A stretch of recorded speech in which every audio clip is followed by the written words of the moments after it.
السلام عليكم، ازيكم حبيباتي؟ اخباركم ايه؟ اتمنى تكونوا بخير. النهارده ان شاء الله مع بعض هنعمل اسهل طريقه للبتنجان بالدقه. طريقه سهله جدا ومش هتاخد منك وقت، وممكن تعملي منها كميه وتحطيها في التلاجة. بصوا ما شاء الله اللهم بارك. الكميه اللي انت عاوزاها نعملها مع بعض. هبدا الاول اجيب فلفل احمر كده. بصوا الدقه ما شاء الله، وهنا البتنجان بقلي اهو. هقول لكم بقى الطريقه اعمله ازاي. كنت جايبة شوية بتنجان صغيرين كده. طبعا تجيبي بتنجان سواء صغير او كبير شوية، ما ينفعش طبعا اللي هو المكب ده، لا ما ينفعش اللي هو الرومي. لازم يكون من اللي هو الطويل الصغير ده.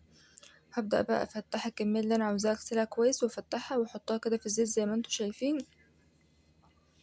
يا دوب بس ايه، نص تسوية واطلعه، مش هحمره بقى تحميرة كاملة عشان ما ينشفش معاكي.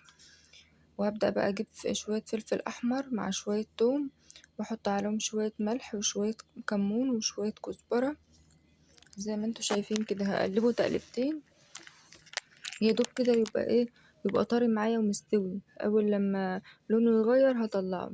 لو سبت في الزيت هينشف معاكي. بصوا حطيت بقى الفلفل والثوم وشوية ملح وشوية كمون وشوية كزبرة، وحطيت عليهم سنة ماء وحطيتهم في الخلاط. لو عندك كبة اعملهم في الكبة، بس انا ما عنديش كبة فحطيت كله على بعضه في الخلاط. وبعدين هزود عليهم بعد ما اطلعهم من الخلاط شوية ليمون وشوية خل. ودي كانت الدقة بتاعتي. هبدأ بقى انزل فيها البتنجان زي ما انتوا شايفين. ده خد ايه، تقلبتين تلاتة معايا كده في الزيت وطلعته دبل كده زي ما انتوا شايفين. ده بلاين، لكن هتحمريه خالص هينشف معاكي وممكن يبقى طعمه محروق. هبدأ بقى انزله في الدقة بتاعتي دي، يتشرب منها كويس اوي كده، واطلع واحدة واحدة بقى. ممكن تحطيه بقى في علبة كبيرة. هبدأ بقى زي ما انتوا شايفين كده اشرب كله، واحط بقى كل الكمية بتاعتي. لو عايزة تزودي كمان تعملي كمية كبيرة زي ما انت عاوزة.